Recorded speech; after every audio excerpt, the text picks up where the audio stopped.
செய்தி 55. கிறிஸ்து பரம்புதிரானவர். அவர் சகலத்தையும் உள்ளடக்கினவர், பறந்து விரிந்தவர், தீர்ந்து போகாதவர். நித்தியத்திற்கும் அவரை நாம் அறிந்து கொள்ள முடியாது. பவுல் சொல்கிறார், நான் விசுவாசிக்கிறவர் இன்னார் என்று அறிவேன் என்று. ஆம், பவுல் கிறிஸ்துவை ஓரளவுக்கு அறிந்து கொண்டார். ஆனால் யாரும் கிறிஸ்துவை எனக்கு முழுமையாக தெரியும் என்று சொல்ல முடியாது. அவர் பரம்புதிரானவர். அவரே தேவனுடைய பொருளாட்சியின் மையத்துவமும் பிரபஞ்சத்துவமாக இருக்கிறார். கிறிஸ்துவை புரிந்து கொள்வது மிக கடினம். கிறிஸ்து தேவனால் அபிஷேகம் பண்ணப்பட்டவர், நியமிக்கப்பட்டவர் அவருடைய பொருளாட்சியை நிறைவேற்றுவதற்காக.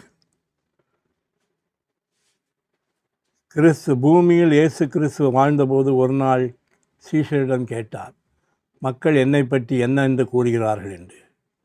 அப்போது அவர்கள் சொன்னார்கள், சிலர் எலியா என்று உண்மை சொல்கிறார்கள், சிலர் யோவான் ஸ்நானகன் என்று சொல்கிறார்கள், சிலர் உண்மை ஒரு தீர்க்கதரிசி என்று சொல்கிறார்கள் என்றார்கள். அப்பொழுது இயேசு கிறிஸ்து அவர்களை பார்த்து கேட்டார், நீங்கள் என்னை யார் என்று நினைக்கிறீர்கள் என்று. அப்பொழுது பேதுரு சொன்னார், நீர் ஜீவனுள்ள தேவனுடைய குமாரனாகிய கிறிஸ்து என்று சொன்னார். அப்பொழுது இயேசு கிறிஸ்து சொன்னார், பேதுருவே, இதை மனித சித்தம் உனக்கு வெளிப்படுத்தவில்லை, பரலோகத்திற்கு என் பிதாவே இதை வெளிப்படுத்தினார் என்று சொன்னார். கிறிஸ்து பரம்புதிரானவர். ரோமனியர் 1. மேசியா இது எபிரேயு, கிறிஸ்து இது கிரேக். இரண்டிற்கும் அபிஷேகம் செய்யப்பட்டவர் என்று அர்த்தம். எபிரேயுவில் மேசியா, கிரேக்கில் கிறிஸ்து. இந்த இரண்டிற்குமே அர்த்தம் அபிஷேகம் பண்ணப்பட்டவர் என்று அர்த்தம். சங்கீதம் 2:2, யோவான் 1:41. சங்கீதம் 2:2. கர்த்தருக்கு விரோதமாகவும் அவர் அபிஷேகம் பண்ணினவருக்கு விரோதமாகவும் பூமியின் ராஜாக்கள் எழும்பி நின்று அதிகாரிகள் ஏகமாய் ஆலோசனை பண்ணினார்கள். யோவான் 1:41. அவன் முதலாவது தன் சகோதரனாகிய சீமோனை கண்டு மேசியாவை கண்டோம் என்று சொன்னான். மேசியா என்பதற்கு கிறிஸ்து என்று அர்த்தம். தம் தெய்வீகத்தில் மேசியாவாக இருக்க நித்தியத்தில் கிறிஸ்து அபிஷேகம் பண்ணப்பட்டவர், தேவனால் அபிஷேகம் பண்ணப்பட்டார். தம் தெய்வீகத்தில் மேசியாவாக இருக்க நித்தியத்தில் கிறிஸ்து, அதாவது அபிஷேகம் பண்ணப்பட்டவர், தேவனால் அபிஷேகம் பண்ணப்பட்டார். தானியேல் 9:26, சங்கீதம் 45:7. தானியேல் 9:26. அந்த 62 வாரங்களுக்கு பின்பு மேசியா சங்கரிக்கப்படுவார், ஆனாலும் தமக்காக அல்ல. சங்கீதம் 45:7.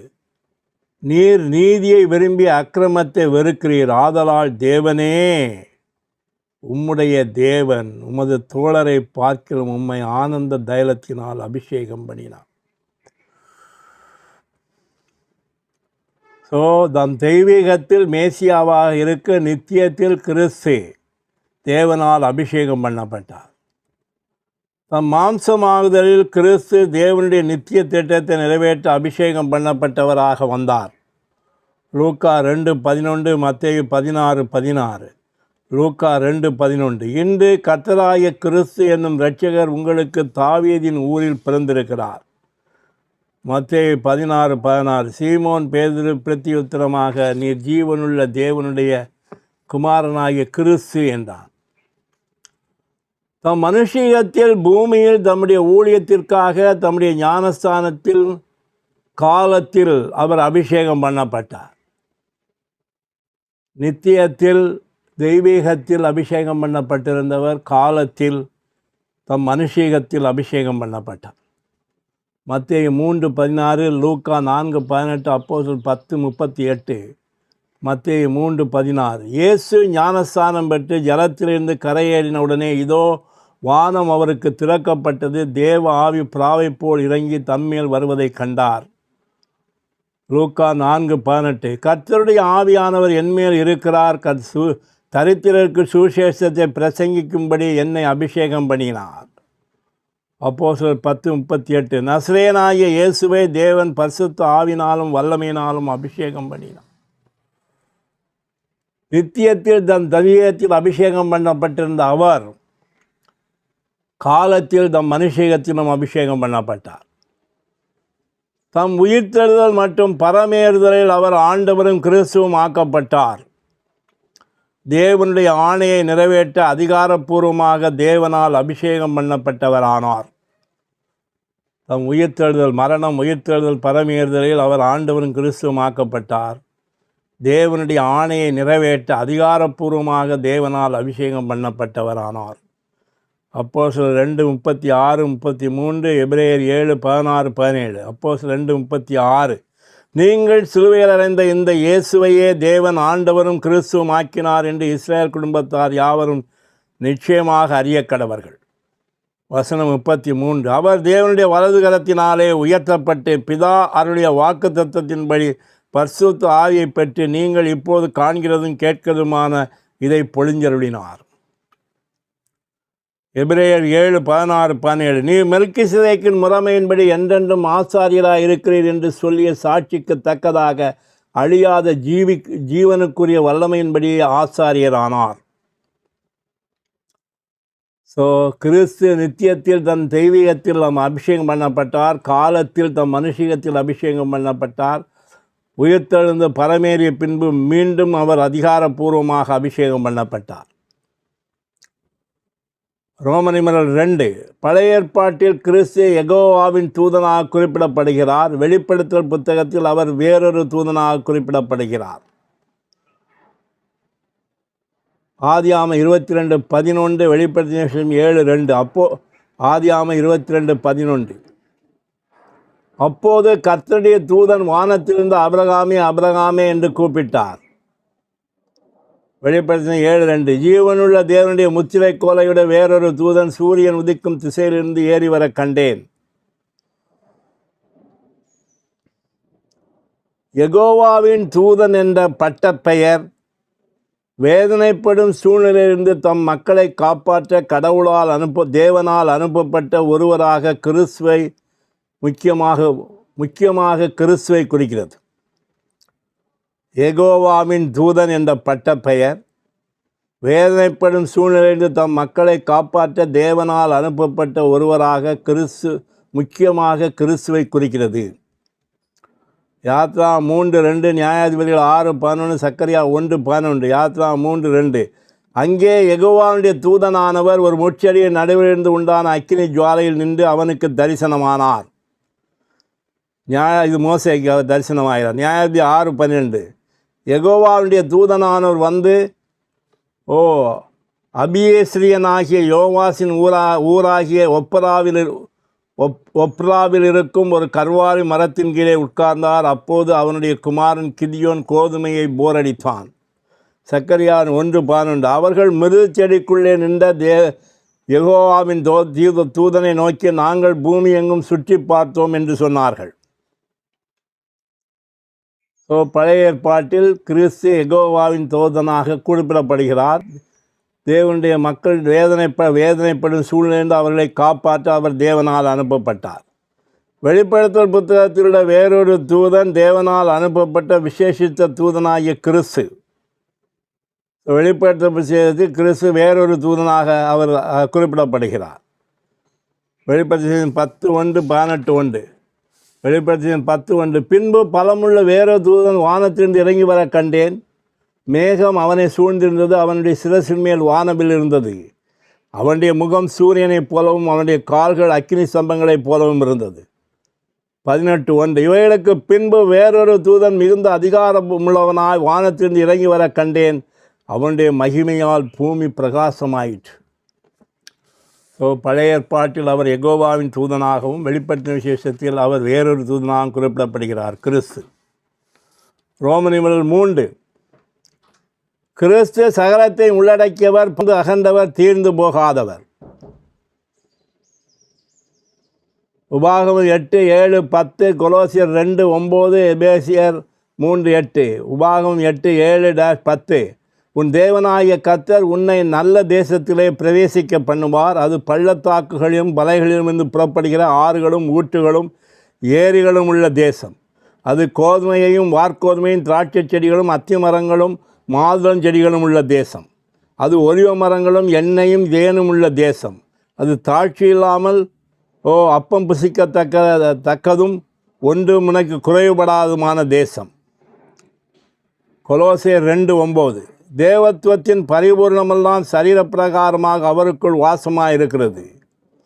எபேசியர் 3:8. கிறிஸ்துவினுடைய அளவற்ற ஐஸ்வர்யத்தை புறஜாதியரிடத்தை சுவிசேஷமாக அறிவிக்கிறதற்காக இந்த கிருபை எனக்கு அளிக்கப்பட்டிருக்கிறது. கிறிஸ்து சகலத்தையும் உள்ளடக்கினவர். கிறிஸ்து பறந்து அகன்றவர். கிறிஸ்து தீர்ந்து போகாதவர். கானான் தேசமாகிய நல்ல தேசம் சகலத்தையும் உள்ளடக்கிய கிறிஸ்துவின் முழுமையான நிறைவான முற்றிலுமான மாதிரியாக இருக்கிறது. இஸ்ரேல் மக்களுக்கு கானான் தேசத்தை வாக்களித்தார். அந்த கானான் தேசம் சகலத்தையும் உள்ளடக்கிய கிறிஸ்துவுக்கு அடையாளமாக இருக்கிறது, அல்லது கிறிஸ்துவுக்கு மாதிரியாக இருக்கிறது. உபாகமம் 11:12, ஏசாயா 12:3, யோவான் 7:38-39. உபாகமம் 11:12. நீங்கள் சுதந்தரித்து போகிற தேசமோ மலைகளும் பள்ளத்தாக்குகளும் உள்ள தேசம். அது வானத்தின் மழை தண்ணீரை குடிக்கும் தேசம். அது உன் தேவனாகிய கர்த்தர் விசாரிக்கிற தேசம். வருஷத்தின் துவக்கம் முதல் வருஷத்தின் முடிவு மட்டும் எப்போதும் உன் தேவனாகிய கர்த்தரின் கண்கள் அதன் மேல் வைக்கப்பட்டிருக்கும். ஏசாயா 12:3. நீங்கள் இரட்சிப்பின் ஊற்றுகளிலிருந்து மகிழ்ச்சியுடைய தண்ணீர் மொண்டு கொள்வீர்கள். யோவான் 7:38-39. வேத வாக்கியம் சொல்கிறபடி என்னிடத்தில் விசுவாசமாக இருக்கிறவன் எவனோ அவன் உள்ளத்திலிருந்து ஜீவ தண்ணீருடன் நதிகள் ஓடும் என்றார். தம்மை விசுவாசிக்கிறவர் அடையப் போகிற ஆவியை குறித்து இப்படி சொன்னார். கர்த்தரா இயேசு கிறிஸ்து சகலத்தையும் உள்ளடக்கியவராக இருக்கிறார். கானான் தேசம் அதை காட்டுகிறது. கிறிஸ்து பறந்து அகன்றவர். Lord Jesus. கிறிஸ்து பறந்து அகன்றவர். லார்ட் ஜீசஸ் பரலோகத்திலிருந்து பூமிக்கும் பூமியிலிருந்து பாதாளத்துக்கும் இறங்கினார். பாதாளத்திலிருந்து பூமிக்கும் பூமியிலிருந்து பரலோகத்துக்கும் ஏறினார். கிறிஸ்து பரலோகத்திலிருந்து பூமிக்கும் பூமியிலிருந்து பாதாளத்துக்கும் இறங்கினார். பாதாளத்திலிருந்து பூமிக்கும் பூமியிலிருந்து பரலோகத்துக்கும் ஏறினார். எனவே அவர் எல்லாவற்றையும் எல்லாவற்றாலும் நிரப்புகிறார். கிறிஸ்து மாம்சமான போது பரலோகத்திலிருந்து பூமிக்கு இறங்கினார். அவர் மரித்து அடக்கம் பண்ணப்பட்ட போது பூமியிலிருந்து பாதாளத்துக்கு இறங்கினார். Lord Jesus. உயிர்த்தெழுவதற்கு முன்பாக அவர் பூமியிலிருந்து பாதாளத்துக்கு இறங்கினார். பின்பு அவர் உயிர்த்தெழும்போது பாதாளத்திலிருந்து பூமிக்கு ஏறினார். பரமேறின போது பூமியிலிருந்து பரலோகத்துக்கு ஏறினார். இவ்வாறு அவர் பிரபஞ்சத்தை நிரப்பியிருக்கிறார். எல்லாவற்றையும் எல்லாவற்றாலும் நிரப்புகிறார். இவ்வாறு கிறிஸ்து பறந்து அகன்றவராக இருக்கிறார். எபேசியர் 1:23, 4:9-10. எபேசியர் 1:23. எல்லாவற்றையும் எல்லாவற்றால் நிரப்புகிறவருடைய நிறைவாகிய சரீரமான சபை. 4:9-10. ஏறினார் என்பதினாலே அவர் அதற்கு முன்னே பூமியின் தாழ்விடங்கள் இறங்கினார் என்று விளங்குகிறது அல்லவா? இறங்கினவரே எல்லாவற்றையும் நிரப்பத்தக்கதாக எல்லா வானங்களுக்கும் மேலாக உன்னதத்திற்கு ஏறினவருமாக இருக்கிறார். கிறிஸ்து தீர்ந்து போகாதவர். ஏனெனில் அவருடைய செல்வங்கள் அளவிட முடியாதவை, ஆராய்ந்தறிய முடியாதவை. நித்தியத்திற்கும் அவரை நாம் தீர்ந்து போகாதவர். அவரை நாம் அறிந்து விட்டோம் என்று சொல்ல முடியாது. எபேசியர் 2:6, 3:8-19. எபேசியர் 2:6. கிறிஸ்து இயேசுவுக்குள் அவர் நம்மிடத்தில் வைத்த தயவினாலே தம்முடைய கிருபையின் மகா மேன்மையான ஐஸ்வர்யத்தை வருங்காலங்களில் விளங்கச் செய்வார். 3:8. கிறிஸ்துவினுடைய அளவற்ற ஐஸ்வர்யத்தை புறஜாதிகளிடத்தில் சுவிசேஷமாக அறிவிப்பதற்கான இந்த கிருபை எனக்கு அளிக்கப்பட்டிருக்கிறது. வசனம் 19. அவர் தமது மகிமையின் ஐஸ்வர்யத்தின்படியே உங்களுக்கு அனுக்கிரகம் பண்ண வேண்டும் என்று வேண்டுகிறேன். கிறிஸ்து சகலத்தை உள்ளடக்கினவர். கிறிஸ்து பறந்து அகன்றவர். கிறிஸ்து தீர்ந்து போகாதவர். தேவனுடைய பொருளாட்சியில் கிறிஸ்துவே எல்லாமா இருக்கிறார். கிறிஸ்துவே தேவனுடைய பொருளாட்சியை நிறைவேற்றுகிறார். கொலோசியர் 1:15-17, எபேசியர் 1:9-10. கொலோசியர் 1:15-17. அவர் அதரிசனமான தேவனுடைய தற்சுரூபமும் சர்வ சிருஷ்டிக்கும் முந்தின பேருமானவர். ஏனெனில் அவருக்குள் சகலமும் சிருஷ்டிக்கப்பட்டது. பரலோகத்தில் உள்ளவைகளும் பூலோகத்தில் உள்ளவைகளும் அவரை கொண்டும் அவருக்கு என்றும் சிருஷ்டிக்கப்பட்டன. அவர் எல்லாவற்றிற்கும் முந்தினவர், எல்லாம் அவருக்குள் நிலை நிற்கிறது. எபேசியர் 1:9-10. காலங்கள் நிறைவேறும் போது பொருளாட்சியின்படி பரலோகத்தில் இருக்கிறவைகளும் பூலோகத்தில் இருக்கிறவர்களுமாகிய எல்லாம் கிறிஸ்துவுக்குள் கூட்டப்பட வேண்டும் என்று தமக்குள்ளே தீர்மானித்திருந்த தம்முடைய தயவுள்ள சித்தத்தின்படி இந்த இரகசியத்தை எங்களுக்கு அறிவித்தார். தேவனுடைய பொருளாட்சி புதிய எருசலேமை முழு நிறைவாக்கும் கிறிஸ்துவின் சரீரத்தை கட்டி எழுப்ப தம்மால் தேர்ந்தெடுக்கப்பட்ட மக்களுக்குள் கிறிஸ்துவில் தம்மை பகிர்ந்தளிப்பதேயாகும். தேவனுடைய பொருளாட்சி புதிய எருசலேமை முழு நிறைவாக்கும் கிறிஸ்துவின் சரீரத்தை கட்டி எழுப்ப தம்மால் தெரிந்து கொள்ளப்பட்ட மக்களுக்குள் கிறிஸ்துவில் தேவன் தம்மை பகிர்ந்தளிப்பதேயாகும். யோவான் 10:10, எபேசியர் 4:12, வெளிப்படுத்தல் 24:2. யோவான் 10:10. நானோ அவைகளுக்கு ஜீவன் உண்டாயிருக்கவும் அது பரிபூரணப்படவும் வந்தேன்.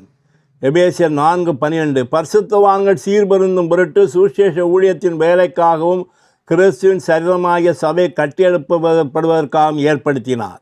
வெளிப்படுத்தல் 21:2. யோவானாகிய நான் புதிய எருசலேமாகிய பரிசுத்த நகரத்தை தேவனிடத்திலிருந்து பரலோகத்தை விட்டு இறங்கி வர கண்டேன். அது தன் புருஷனுக்காக அலங்கரிக்கப்பட்ட மணவாட்டியைப் போல் ஆயத்தமாக்கப்பட்டிருந்தது. கிறிஸ்து தேவனுடைய பொருளாட்சியின் மையத்துவம் பிரபஞ்சத்துவமாக இருக்கிறார். முழு பிரபஞ்சமும் ஒரு சக்கரம் போன்றது. கிறிஸ்துவே அதன் மையமாகவும் சுற்றுவட்டமாகவும் இருக்கிறார்.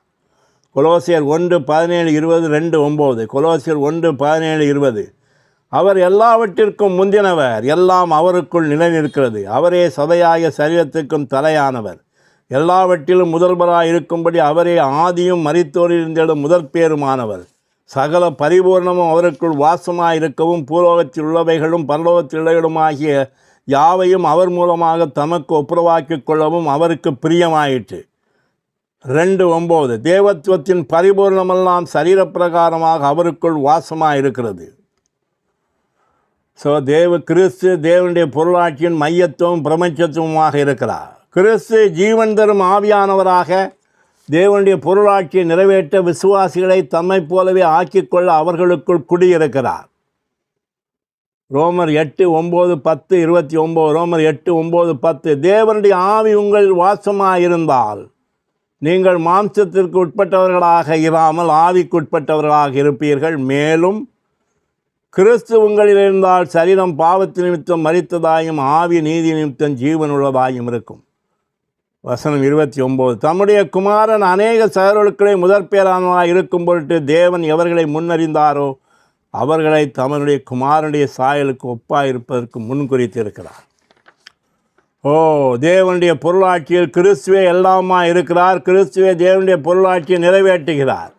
கிறிஸ்துவே தேவனுடைய பொருளாட்சியின் மையத்துவமும் பிரபஞ்சத்துவமாக இருக்கிறார். ரோமர் 5. கிறிஸ்து நித்தியத்திலிருந்து தெய்வீகமானவர், ஆனால் இப்போது அவர் தெய்வீக மனுஷீகமானவர். சங்கீதம் 110:1, அப்போஸ்தலர் 2:36. சங்கீதம் 110:1. கர்த்தர் என் ஆண்டவரை நோக்கி, நான் உம்முடைய சத்துருக்களை உம்முடைய பாதபடியாக்கி போகும் வரைக்கும் நீர் என்னுடைய பரது பார்சத்தில் உட்காரும் என்றார். அப்போஸ்தலர் 2:36. நீங்கள் சிலுவையில் அறைந்த இந்த இயேசுவையே தேவன் ஆண்டவரும் கிறிஸ்துவும் ஆக்கினார் என்று இஸ்ரவேல் குடும்பத்தார் யாவரும் நிச்சயமாய் அறிய கடவர்கள். நித்தியத்திலிருந்து கிறிஸ்து தெய்வீகமானவர், ஏனெனில் அவர் தேவன். எபிரேயர் 1:8-18. எபிரேயர் 1:8. குமாரை நோக்கி, தேவனே உம்முடைய சிங்காசனம் என்றென்றைக்கும் உள்ளது, உம்முடைய ராஜ்யத்தின் செங்கோல் நீதியுள்ள செங்கோலாக இருக்கிறது என்றார். வசனம் 10. கர்த்தாவே, நீர் ஆதியிலே பூமியை அஸ்வாரப்படுத்தினீர், வானங்கள் உம்முடைய கரத்தின் கிரியையாக இருக்கிறது. மாம்சமாவதோ மரணம் உயிர்த்தெழுதலுக்கு பின்பு கிறிஸ்து தெய்வீக மனுஷமாக ஆகியிருக்கிறார். மத்தேயு 22:45, வெளிப்படுத்தல் 11:15, அப்போஸ்தலர் 7:56. மத்தேயு 22:45. தாவீது அவரை ஆண்டவர் என்று சொல்லியிருக்க அவனுக்கு அவர் குமாரனாயிருப்பது எப்படி? வெளிப்படுத்தின விஷயம் 11:15 உலகத்தின் ராஜ்யங்கள் தம்முடைய கர்த்தருக்கும் அவருடைய கிறிஸ்துக்கும் உரிய ராஜ்யங்கள் ஆயின. அவர் சதா காலங்களின் ராஜ்யபாரம் பண்ணுவார். அப்போஸ்தலர் 7:56 அதோ வானங்கள் திறந்திருக்கிறதையும் மனுஷகுமாரன் தேவனுடைய வலது பார்சத்தில் நிற்கிறதையும் காண்கிறேன். நித்தியத்தில் கிறிஸ்து தெய்வீகத்தை மட்டுமுடையவராக இருந்தார். ஆனால் மாம்சமாகி மனுஷீகத்தை எடுத்து மரணம் உயிர்த்தெழுதல் மூலமாக கடந்து சென்றபோது அந்த மனுஷீகத்தை தன்னுடைய பகுதியின் ஒரு பகுதியாக்கினார். எனவே இன்றைக்கு கிறிஸ்து தெய்வீக மனுஷீகமாக இருக்கிறார். ரோமனியர் 6 கிறிஸ்து இரட்சகரும் ராஜாவும் ஆவார். இயேசுவே கிறிஸ்து.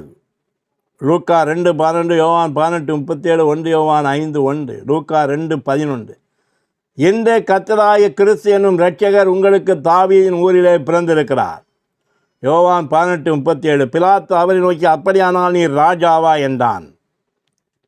இயேசு பிரதியுத்தரமாக நீர் சொல்கிறபடி நான் ராஜாதான், இதற்காகவே நான் இந்த உலகத்திற்கு வந்தேன் என்றார்.